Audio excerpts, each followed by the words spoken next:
Welcome to our channel. నేను మీ Prashanth. So నయనతారకి అదేవిధంగా ధనుష్కి వీళ్ళిద్దరి మధ్యలో జరుగుతున్న సంఘటన గురించి మీ అందరికీ ప్రతి ఒక్కరికి అయితే తెలిసిందే. అదేవిధంగా రీసెంట్గా కూడా నయనతార అయితే ఒక పోస్ట్ అయితే చేయడం జరిగింది. ఇప్పుడు ఈ పోస్ట్ అయితే చాలా వైరల్ అవుతుంది. ఇంతకీ ఏం పోస్ట్ చేసింది, అదేవిధంగా అసలు ఇప్పటికీ ఏం జరుగుతుంది ఏంటి అనేది దీని గురించి పూర్తిగా మాట్లాడేందుకైతే ప్రస్తుతం సినీ క్రిటిక్ దాసరి విజ్ఞాన్ గారు అయితే మనతో పాటు ఉన్నారు. నమస్తే అండి. నమస్తే. సో అసలు ఆ పోస్ట్ అసలు ఏంటి, ఇప్పుడు వాళ్ళిద్దరి మధ్యలో ఏం జరుగుతుంది? ఆల్రెడీ మనకు తెలిసిందే, నెట్ఫ్లిక్స్ సంస్థ నయనతార మీద ఒక చిన్న డాక్యుమెంటరీ తీద్దాము అనుకున్నప్పుడు, ఆ ప్రపోజల్ వచ్చినప్పుడు నయనతార దాంట్లో నేను రౌడీనే సినిమాకి సంబంధించి కొన్ని అంశాలు జత చేయాలనుకుంది. ఎందుకంటే ఆవిడకి ఆ సినిమా చాలా స్పెషల్. అక్కడే వాళ్ళ ప్రేమ పుట్టింది, అక్కడే వాళ్ళ ప్రేమ పెరిగింది, అక్కడే ఆ సినిమా బీభత్సంగా హిట్ అయ్యింది, తన జీవితం ఒక కీలక మలుపు తిరిగింది అని ఆవిడ భావించింది. ఆ తర్వాత అదే ప్యారలల్గా ధనుష్ ఆమె మీద కొంచెం నెగిటివిటీ పెంచుకున్నాడు, అంశం ఏదైనా కానీ. అంటే ఆవిడ ప్రేమ పేరుతో నాకు సినిమా నెగ్లెక్ట్ చేసిందనైనా కావచ్చు, నా డైరెక్టర్ని వల్ల వేసుకొని నా సొమ్మంతా కాజేసింది అనుకోవచ్చు, లేకపోతే ఇంకా మొన్న జరిగిన క్యారీవ్యాన్ విషయమే కావచ్చు, ఏదైనా సరే నెగిటివిటీ అయితే పెంచుకున్నాడు. ఇద్దరికైతే చెడింది. తర్వాత అదే సినిమాకి సంబంధించి కొనసాగింపు కావాలి, నీ డేట్లు ఇస్తావా అని అడిగితే ఏపో నేను ఇవ్వను అనింది. అంత మాట అంటావా, ఉండు నీ సంగతి చెప్తాను అని చెప్పేసి ఆయన కూడా ఎక్కడ దొరక్కపోవా అని. ఆ దొరక్కపోవా కాస్త 10 ఏళ్ళ తర్వాత ఇప్పుడు దొరకడానికి వచ్చింది. ఆ సినిమాకి సంబంధించి 4-5 క్లిప్పింగ్లు వాడుకున్నారు. ఎన్ఓసి నాకేం ప్రాబ్లం లేదు, వాడుకుంటే వాడుకోండి యథేచ్ఛగా అని ఈయన సంతకాలు చేయాలి. బాబు సంతకం పెట్టవా అని చుట్టూరా తిరిగింది. నేను పెట్టను పో అని పెన్నిస్ వేసాడు. సరేలే పో నీతో నాకేంటని చెప్పేసి అవన్నీ తీసేసింది. మొత్తానికి అది స్ట్రీమ్ అవుతుంది, ఇప్పుడు రిలీజ్ అయ్యింది. అవును. ఫస్ట్ దానికి సంబంధించి ఒక ట్రైలర్ రిలీజ్ అయ్యి ఒక చిన్నది ఏదో వాడుకుంటే దానికి ఈవిడకి నోటీస్ ఇవ్వకుండా, ఈవిడ ఎక్స్ప్లెనేషన్ అడగకుండా, లీగల్ నోటీస్ ఇవ్వకుండా డైరెక్ట్ కేసు పడేశాడు. 10 కోట్ల పరువు నష్టం దావా వేశాడు. ఈయనకు ఒళ్ళు మండింది. 3 పేజీల లేఖ రాసింది, నువ్వేంటో నాకు తెలియదా అని చెప్పేసి. సరే, ఆ గొడవకి అందరూ కూడా ఈయన ఎప్పుడైనా సమాధానం చెప్తాడా, కుబేరా ప్రమోషన్స్ అప్పుడు ఈయన సమాధానం చెప్తాడేమో ఇట్లా ఎదురు చూశారు. అన్ఎక్స్పెక్టెడ్గా ఎప్పటి నుంచో వీళ్ళ విడాకుల కేసు కోర్టులో నానుతా వచ్చింది.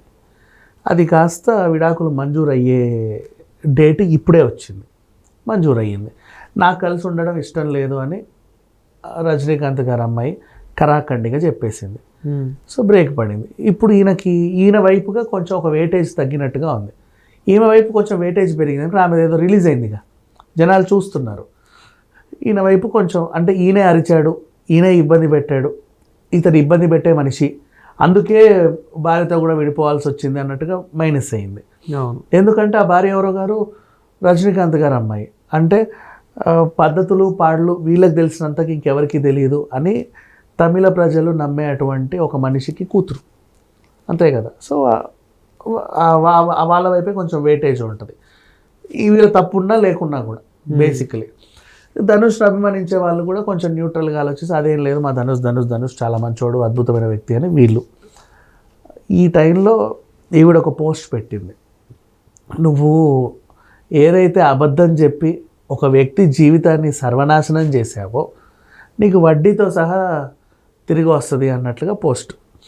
అంటే ఇప్పుడు విడాకుల గురించి మాట్లాడుకుంటే, విడాకులు అనే పదానికి అర్థం ఏంటంటే బేసిక్గా మనం పాత సినిమాలో చూడండి, ఇప్పుడంటే చాలా ఫ్యాషన్ అయిపోయింది, కానీ ఒక మనిషికి చేసినటువంటి ప్రామిస్ని బ్రేక్ చేయడం.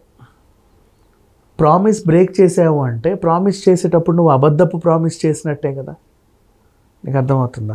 నీతో కలిసి నేను జీవితాంతం నడుస్తాను, మరి జీవితాంతం నడవకుండా 4 ఏళ్ళకే నడక బంద్ చేసావు, కూర్చున్నావు, ఓకేనా? మరి జీవితాంతం నడుస్తాను అని చెప్పినటువంటి ఆ పదం అబద్ధమే కదా. ఇప్పుడు సిచ్యువేషన్స్ ఏంటో తర్వాత సంగతి. నువ్వు జీవితాంతం నడుస్తాను అని ప్రామిస్ చేసినప్పుడు తర్వాత ఎన్ని సిచ్యువేషన్స్ వచ్చినా నువ్వు జీవితాంతం నడుస్తూనే ఉండాలి, సిచ్యువేషన్స్కి అడ్జస్ట్ అవుతూ ఉండాలి. ఈ సిచ్యువేషన్ నీకు సర్దుకుపోదాం రండి సినిమాలో కనిపిస్తుంది. ప్రతి సిచ్యువేషన్ నీకు ఆహ్వానం సినిమాలో విడాకుల గురించి ఉంటే ఆ అడ్జస్ట్మెంట్ అనేది సర్దుకుపోదాం రండి సినిమాలో ఉంటుంది, చూడు కావాలంటే. అంటే అడ్జస్ట్ అవ్వాలి. నెక్స్ట్ విడాకుల తర్వాత కూడా అక్కడి దాకా వెళ్ళిన వాళ్ళు కూడా అసలు విడాకులు అవ్వకూడదు, విడాకులకు అప్లై చేసి కూడా వెనక్కి వచ్చే మనుషులు, అడ్జస్ట్మెంట్ అనేది నీకు ఖుషి సినిమాలో కనిపిస్తుంది, సమంత అండ్ విజయ్ దేవరకొండ. అంటే ఎగ్జాంపుల్గా కొంచెం బోల్డ్ అని సినిమాలు ఉన్నాయి. అంటే వీళ్ళని ఆ సినిమాలు చూడమని నేను చెప్పట్లా, మనకు అర్థమయ్యే రీతిలో చెప్తున్నా. అంటే ఇప్పుడు నీతో నేను నిండు నూరేళ్ళు జీవితాంతం నడుస్తానే ఉంటాను, కలిసి జీవిస్తాను అని నువ్వు ఒక ప్రమాణం చేస్తావు పెళ్లి టైంలో. నువ్వు విడాకులు తీసుకున్నావంటే ఆ ప్రమాణాన్ని ఉల్లంఘించినట్టే. అంటే నువ్వు ప్రమాణం చేసేటప్పుడు చేసింది ఫేక్ ప్రామిస్. అంటే నువ్వు ఎవరికైతే అబద్ధాలు చెప్పి ఒక వ్యక్తి జీవితాన్ని నువ్వు నాశనం చేసావు, అంటే నేను నమ్ముకొని వచ్చింది విడాకులు ఇచ్చి వదిలేసావు, ఆవిడ జీవితాన్ని నాశనం చేసావు. నీకు కర్మ రిటర్న్స్, నీకు అది వడ్డీతో సహా వస్తుంది. ఇప్పుడు నాకు 10 కోట్లు ఏదో వేసావు, సరే పో, నష్టమేం లేదు. నీ జీవితంలో నువ్వు చేసిన తప్పు కూడా నీకు వడ్డీతో సహా నీ కర్మ అనేది నీకు రిటర్న్ గిఫ్ట్ ఇస్తుంది అన్నట్లుగా తను ఒక పోస్ట్ పెట్టింది. ఇప్పుడు అది సంచలనంగా మారుతుంది. బేసిక్గా బయట జరిగిన సిచ్యువేషన్ ఇది. ఇకపోతే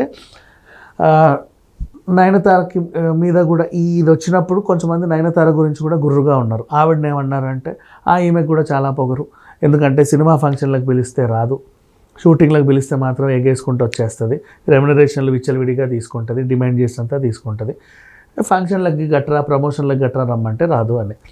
దానికి ఆవిడ ఆన్సర్ ఏంటంటే, నేను ఎందుకు ప్రమోషన్స్కి రావాలి, నువ్వు హీరోకి ఇచ్చే వాల్యూ హీరోయిన్కి ఇవ్వనప్పుడు హీరోయిన్లు అని చెప్పుకొని నువ్వు చేసే అబద్ధపు ఫంక్షన్కి నేను ఎందుకు రావాలి, ఆవిడ దృష్టిలో అది.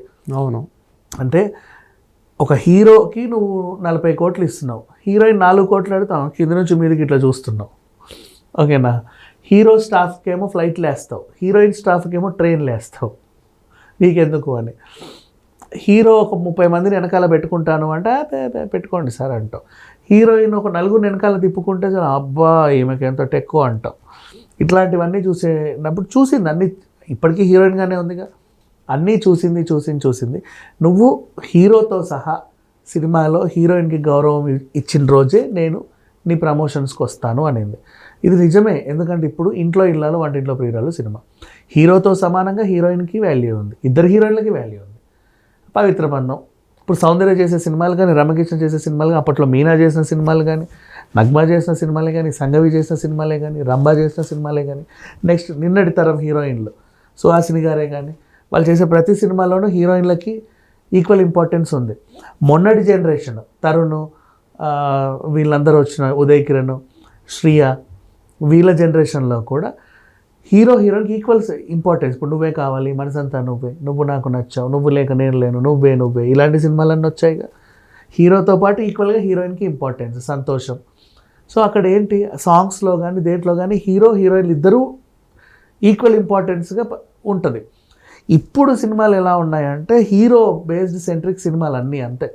మరి ఇతర యాక్టర్స్ ఎలా దీని మీద రెస్పాండ్ అవుతున్నారు? అంటే వేరే ఎవరైనా యాక్టర్స్ దీని మీద ఇంకేమైనా రెస్పాండ్ అవుతున్నారా? అంటే నయనతార తరపున కానివ్వండి, ధనుష్ తరపున కానీ. చాలా మంది కొద్ది లోపల చాలా మంది హీరోయిన్లు కూడా ఇలాగే కనిపించే ముందు కూడా తాప్సీ కూడా బోల్డ్ అని సార్లు చెప్పింది. ఇప్పుడు వచ్చే సినిమాలకి హీరోయిన్లకి ఏంటంటే జస్ట్ అలా తిప్పుతున్నావు హీరోయిన్ కాల, 5 ఏళ్ళు తిప్పగానే ఆ హీరోయిన్లు ఫేడ్ అవుట్ అయిపోతున్నారు. నీకు ఫేడ్ అవుట్, వీడేమో 80 ఏళ్ళు వచ్చిన హీరోనే, అవి 5 ఏళ్ళు తిరిగితే చాలా ఫేడ్ అవుట్ ఆంటీ. దాని తర్వాత లేడీ ఓరియంటెడ్ సినిమాలు, తర్వాత అత్తలు, అల్లుళ్ళు, ఏవో పిచ్చి పిచ్చి వేషాలు, ఇలాంటివన్నీ ఇచ్చేస్తారు. ఈ వ్యవహారానికి ఈమె వ్యతిరేకం. ఇప్పుడు హిందీలో ఈరోజు కూడా కాజల్ హీరోయినే, కాజోల్ ఈరోజు కూడా మాధురి దీక్షిత్ హీరోయినే, ఇప్పటికీ కూడా అంటే ఐశ్వర్య ఇప్పటికీ హీరోయినే. అక్కడ వాళ్ళు అలా చూస్తున్నారు, మిగతా లాంగ్వేజెస్లో కూడా చూస్తున్నారు, మన దగ్గర ఎందుకు చూడట్లేదు అనేది ఈవిడ ఆవేదన అంతే. అందుకు ఆవిడ ఫంక్షన్స్కి రాదు. సో దీన్ని వీళ్ళు ఏంటంటే ఈవిడకి పొగరు అని స్టాంప్ వేసేసి మాట్లాడేసరికి అందరూ కూడా ఈమెకు పొగరు అంటారు. మరి నిజంగా పొగరు గట్రా ఉంటే ఈ రోజు దాకా కూడా హీరోయిన్కి ఎలా ఉంటుంది ఇండస్ట్రీలో 100 సినిమాలు చేసి, అంతే కదా, అదొకటి ఆలోచించుకోవాలి. సో ఇప్పుడు తను పెట్టిన పోస్ట్కి మద్దతు తెలిపే వాళ్ళు మద్దతు తెలుపుతున్నారు, వ్యతిరేకించే వాళ్ళు వ్యతిరేకిస్తున్నారు. థ్యాంక్ యూ అండి.